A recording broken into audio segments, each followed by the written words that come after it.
नमस्कार, वक्त हो गया है उत्तराखंड की खबरों का। आपके साथ मैं हूं अपर्णा मौसम और सबसे पहले बात करेंगे पुलिस महकमे से चौंकाने वाली खबर की। एडीजी जेल पीवी के प्रसाद पर एक छात्र को पीटने का आरोप लगा है। बिंदाल चौकी में बुलाकर 11वीं के छात्र को पीटने का आरोप है। मामले में पीड़ित के परिवार वालों ने डीजी लॉ एंड ऑर्डर से लिखित में शिकायत की है। पीटने के साथ ही सिगरेट से जलाने का भी आरोप है एडीजी जेल पीवी के प्रसाद पर। इस वक्त की बड़ी खबर आपको बता रहे हैं, गंभीर आरोप लगाए हैं 11वीं में पढ़ने वाले छात्र के परिवार वालों ने। कहा कि जेल में बुलाकर पीटा गया छात्र को और साथ ही उसे सिगरेट से जलाया भी है और आरोप लगे हैं एडीजी जेल पीवी के प्रसाद पर।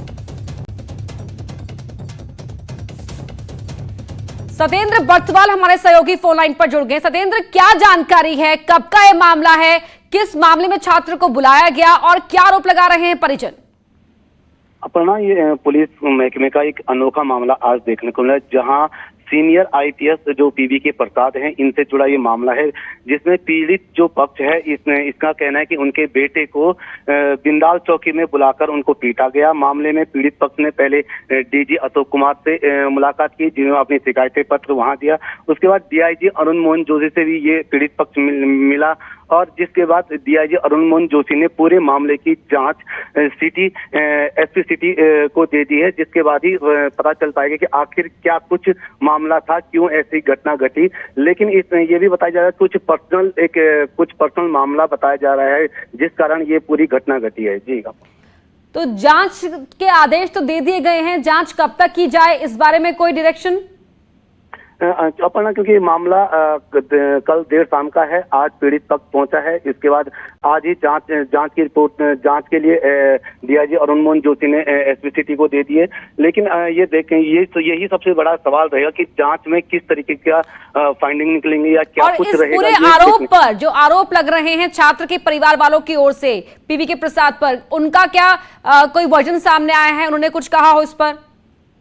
अपना हमने पीवी के प्रसाद जो यहाँ पे एडीजी जेल है, उनसे भी संपर्क करने की कोशिश की, लेकिन उनसे संपर्क हो नहीं पाया, जिसके कारण अभी तक ये पता नहीं चलता कि आखिर ये क्या घटना घटी थी कि इन्होंने बच्चे को बिंदाल चौकी में बुलाकर उसकी इस तरीके से मारने की ढंग से पिटाई की है। जी, बहुत शुक्रिया सतेंद्र बर्तवाल आपका इस पूरी जानकारी के लिए। तो एडीजी जेल पीवी के प्रसाद पर छात्र को पीटने का आरोप लगा है और गंभीर आरोप उन पर छात्र के परिवार वाले लगा रहे हैं।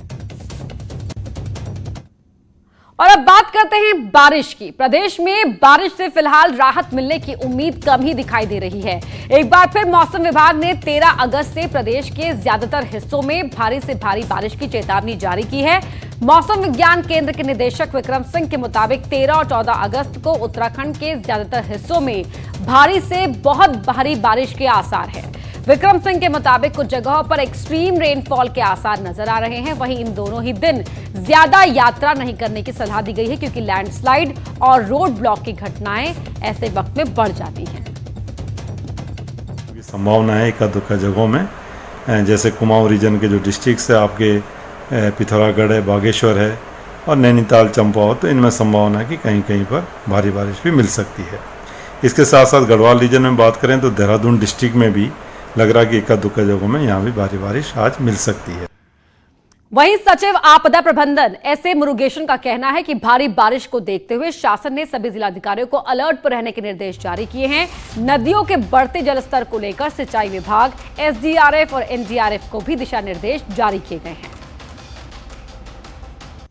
की तरफ से कल के लिए हमारा ऑरेंज अलर्ट है, दैट इज अलर्ट में रहने के लिए उनका एक एडवाइस है।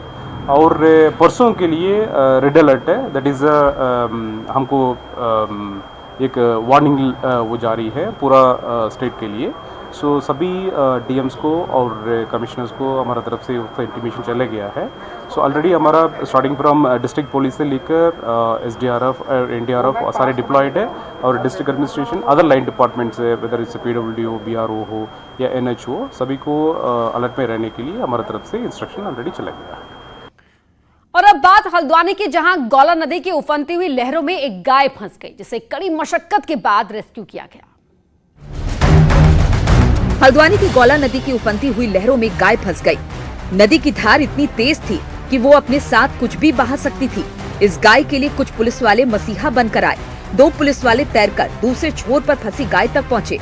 उसे एक रस्सी से बांधा, फिर दूसरे छोर पर खड़े पुलिस कर्मियों ने उसे खींचना शुरू किया। लेकिन इस दौरान एक बार तो गाय नदी की तेज धार में फंस गई और लगा कि वो डूबने लगी है। लेकिन दूसरी छोर पर पुलिस वालों ने मुस्तैदी दिखाई और तुरंत पानी में कूद पड़े। फिर उन्होंने गाय को सहारा दिया। पुलिस के जवानों ने तैरकर गाय को सहारा दिया। फिर दूसरे छोर पर खड़े पुलिस वालों ने गाय को खींचकर उफनती लहरों से बचा लिया। देहरादून में रायपुर के पास सौंग नदी में फंसी गायों को रेस्क्यू कर लिया गया। सभी गाय सोमवार सुबह से ही यहां फंसी हुई थी। गायों को रेस्क्यू करने के लिए फॉरेस्ट डिपार्टमेंट और एसडीआरएफ की टीमें लगी हुई थी। वहीं तेज बहाव के चलते टीम के रेस्क्यू करने में खासी परेशानी का भी सामना टीम को करना पड़ा।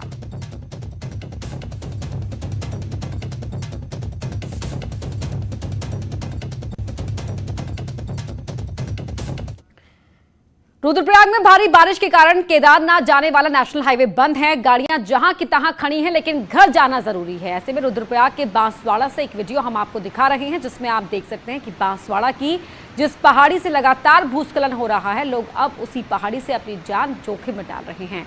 पहाड़ी बेहद खतरनाक है, कहीं से कभी भी किसी भी वक्त पहाड़ से मलबा आ सकता है।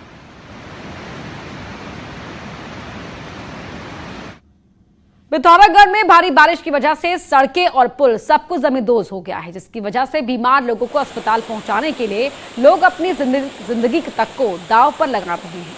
ये वीडियो है बंगापानी तहसील के गोरीपाल इलाके का, जहां एक बीमार महिला को ग्रामीण डंडों की मदद से अस्पताल पहुंचाने की कोशिश कर रहे हैं। तेज बहाव वाले नालों को पार कर ग्रामीण महिला को अस्पताल पहुंचाया जा रहा है। आप इन तस्वीरों में देख सकते हैं कितना मुश्किल होता है पहाड़ों में जीवन, और खासकर जब मौसम बारिश का हो तो क्या हाल होता है, क्या चुनौतियां होती हैं। टीवी स्क्रीन पर आप इन तस्वीरों को देखकर समझ सकते हैं। नैनीताल के बेताल घाट में ग्रामीण जान जोखिम में डालकर नदी पार कर रहे हैं। ताजा वीडियो ब्लॉक के रोपा गांव का है, जहां गांव वाले उफान पर आई नदी को अपनी जान जोखिम में डालकर पार कर रहे हैं।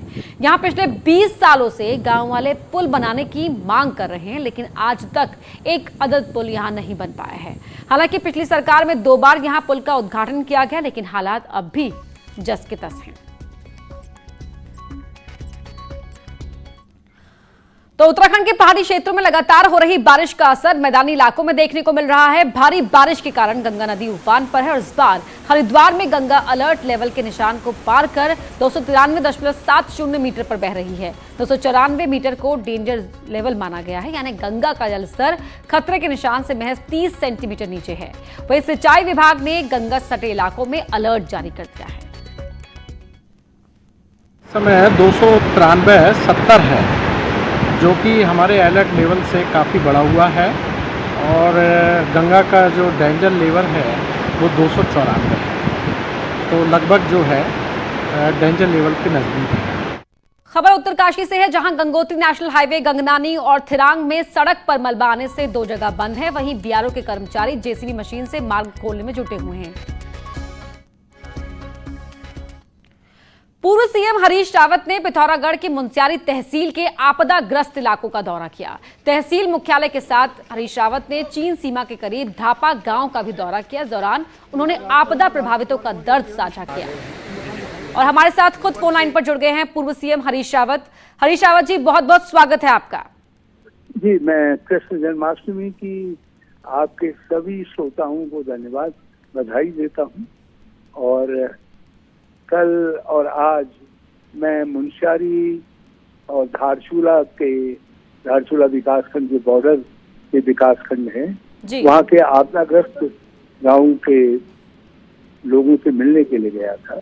जैसा आपको मालूम है, यहाँ 70 लोग आपदा में काल कलवित हुए, और आपदा अधिकांश स्थानों में दिन के वक्त आई, अन्यथा मरने वालों की संख्या बहुत अधिक होगी और बहुत भीषणतम बर्बादी हुई।